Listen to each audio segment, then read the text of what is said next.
വിയറ്റ്നാമിലൊരു സ്ഥലമാണ് കേട്ടോ ഫുക്കോക്ക്. അപ്പോൾ ഫുക്കോക്കിൻ്റെ പുതിയ കാഴ്ചകളും അനുഭവങ്ങളിലേക്കൊക്കെ ഞാൻ ഈ വീഡിയോയിലൂടെ നിങ്ങളെ കൊണ്ടുപോവുകയാണ്. അപ്പോൾ എല്ലാവരും എന്നോടൊപ്പം കട്ടക്ക് സപ്പോർട്ട് ചെയ്യുക. വളരെ ഇൻട്രസ്റ്റിംഗ് ആയിട്ടുള്ള സ്ഥലമാണ്. ഒരുപാട് പുതുമകൾ നിറഞ്ഞ കാഴ്ചകൾ നമ്മൾ അവിടെ കാത്തിരിക്കുന്നുണ്ട്. അങ്ങോട്ടുള്ള യാത്രയാണത്. അറ്റ് പ്രസന്റ് ഞാനിപ്പോൾ വിയറ്റ്നാമിലെത്തിയിട്ട് ഒരു 7-8 ദിവസമായി.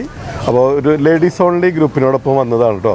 അപ്പോൾ ഞങ്ങൾ ഒരാഴ്ച ഇവിടെ വിയറ്റ്നാമിൻ്റെ നമ്മൾ ഇന്ത്യയുടെ കന്യാകുമാരി ടു കാസർഗോഡ് വരെ അടിച്ചു പൊളിച്ച പോലെ തന്നെ നമ്മൾ ഹോച്ചിമിൻ സിറ്റിയിലെത്തി. അവിടെ നിന്ന് നമ്മൾ ഹനോയിലേക്ക് പോയി. ഹനോയിൽ അടിച്ചു പൊളിച്ചതിന് ശേഷം നമ്മൾ ദനാങ്ങിൽ വന്ന് ദനാങ്ങിലുള്ള അടിച്ചുപൊളികൾക്ക് ശേഷം അവരെ നാട്ടിലേക്ക് കയറ്റി വിട്ടതിന് ശേഷമാണ് ഞാൻ ഫുക്കോക്കിലേക്ക് പോകുന്നത്. അപ്പോൾ ഫുക്കോക്കിലേക്ക് കയറാൻ വേണ്ടി ഇരിക്കുകയാണ്. അപ്പോൾ ഇവിടെ വന്ന് ഡൊമസ്റ്റിക്കിലാണ്. ഇവിടുത്തെ ഡൊമസ്റ്റിക് എയർപോർട്ടിലെ നോർമൽ കൗണ്ടറിൽ മദ്യമൊക്കെ കിട്ടും കേട്ടോ. അതുപോലെ തന്നെ ഇതേ കണ്ടില്ലേ ബബ്ലൂസ് നാരങ്ങ, ബാക്കിൽ തേങ്ങ ഒന്നല്ല ഇട ചെയ്യണത്. ആൾക്കാർ ബബ്ലൂസ് നാരങ്ങ എന്ന് പറയുന്നത് കണ്ട. വിയറ്റ്നാമി ബ്രെഡ് എന്ന് പറയുന്നത് വലിയ സൈസ് ബ്രെഡാണ്. ഉഷാറത്തോടെ ഇത്തരത്തിലുള്ള ഷോപ്പുകളാണ് പ്രധാനമായിട്ടുള്ളത്. ഇതിനെക്കുറിച്ച് വിശദമായിട്ടുള്ള വീഡിയോ ഞാൻ വേറെ ചെയ്യാട്ടോ. അപ്പോൾ തന്നെ ഞാനൊരു ഡ്രിങ്ക് മേടിച്ചിട്ടാ. വില കേട്ടാൽ നിങ്ങൾ ഞെട്ടിപ്പോകും. 26,000 രൂപ ഡ്രിങ്ക് അല്ലേ. എന്തായാലും ലെമണേഡ് ആണ്. പേര് വിയറ്റ്നാമി ഭാഷയിലൊക്കെയാണ് എഴുതി ചെയ്യണത്.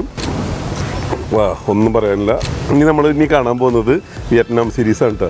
വിയറ്റ്നാമിൽ വന്ന് കഴിച്ച ഏറ്റവും രുചികരമായിട്ടുള്ള ഭക്ഷണം, ഏറ്റവും നല്ല മുഹൂർത്തങ്ങൾ, അങ്ങനെയൊക്കെ കോർത്തിണക്കിക്കൊണ്ടുള്ള വീഡിയോകളാണ് എനിക്ക് വരുന്നത്. അപ്പോൾ നിങ്ങൾക്കും എങ്ങനെ വിയറ്റ്നാമിലേക്ക് വരാം, ഒറ്റക്കോ കുടുംബസമേതമൊക്കെ എങ്ങനെ വിയറ്റ്നാമിലേക്ക് വരാം, വിയറ്റ്നാമിൽ വരുമ്പോൾ ശ്രദ്ധിക്കേണ്ട കാര്യങ്ങൾ, വിയറ്റ്നാമിലെ യാത്രകൾ നിങ്ങൾ എങ്ങനെ പ്ലാൻ ചെയ്യണം, ഈ വീഡിയോ തുടർന്ന് കണ്ടുകൊണ്ടിരിക്കുക. വഴിയെ പറയാം എങ്ങനെയാണ് വിയറ്റ്നാം യാത്ര പ്ലാൻ ചെയ്യേണ്ടത്, ഏതൊക്കെ സിറ്റീസ് ആരൊക്കെ സന്ദർശിക്കണം, ഓരോ സിറ്റികൾ വരുമ്പോഴും മസ്റ്റായിട്ട് കാണേണ്ട കാഴ്ചകൾ, കഴിക്കേണ്ട ഭക്ഷണങ്ങൾ എല്ലാം പറഞ്ഞുതരാം. ഇതേ നമ്മുടെ ബോർഡിങ് ഫൈനൽ കോൾ വിളിക്കുന്നു.